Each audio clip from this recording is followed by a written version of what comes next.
Now, this weekend sees the official launch of the new lifeboat at Redcar.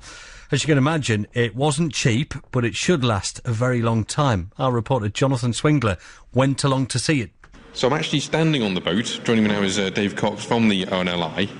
As a piece of kit, it's not exactly cheap, is it? It's not exactly cheap. This is the latest in the Atlantic class of lifeboats, and the boat that we're stood on now, it's about £200,000.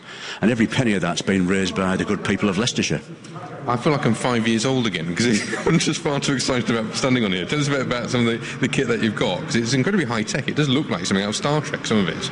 It's a very, very high-tech lifeboat. The first class of this type that came out in the 1980s was basically a bare boat. What we've got now is all the equipment that you'd find on the big offshore lifeboats. We've got radar, VHF direction-finding equipment, a very sophisticated first-aid equipment even. Everything that the lifeboat might be expected to do on an emergency it's catered for on this boat now. How fast does it go?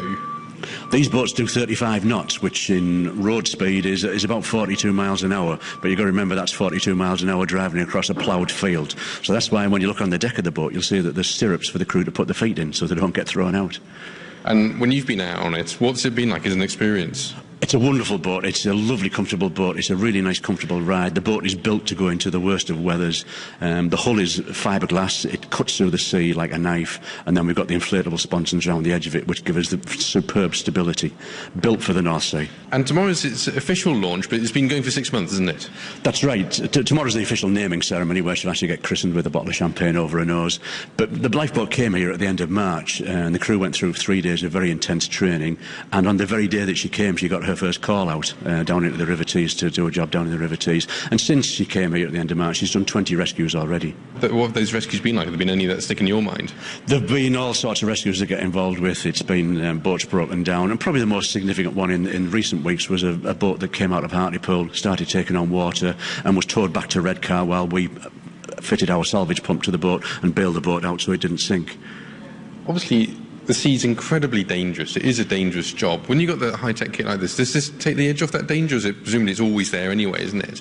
There's always a danger, and certainly you never trust the sea because it shows you no respect, and I've said that many times before.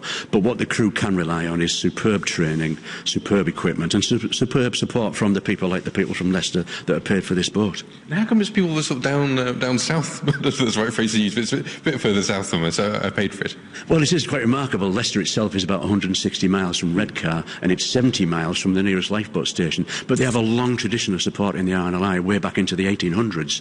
And this is the third lifeboat in a row that Leicester have paid for. First one came in 1990, second one came in 2001, and here now in 2012 we've got the third boat that they've paid for. They've been fantastic supporters of the RNLI, and in particular at Redcar. At the moment, it's a squeaky, brand-new toy. It looks great fun. How long do these last for? Do you have to get sort of new ones every so often, presumably? They do have a service life, and it's between 10 and 15 years. It depends on how much work they do and the conditions that they work in. But this boat will serve us for many, many years to come now. Certainly sounds like a remarkable bit of kit. Saving lives, of course, as well, isn't it?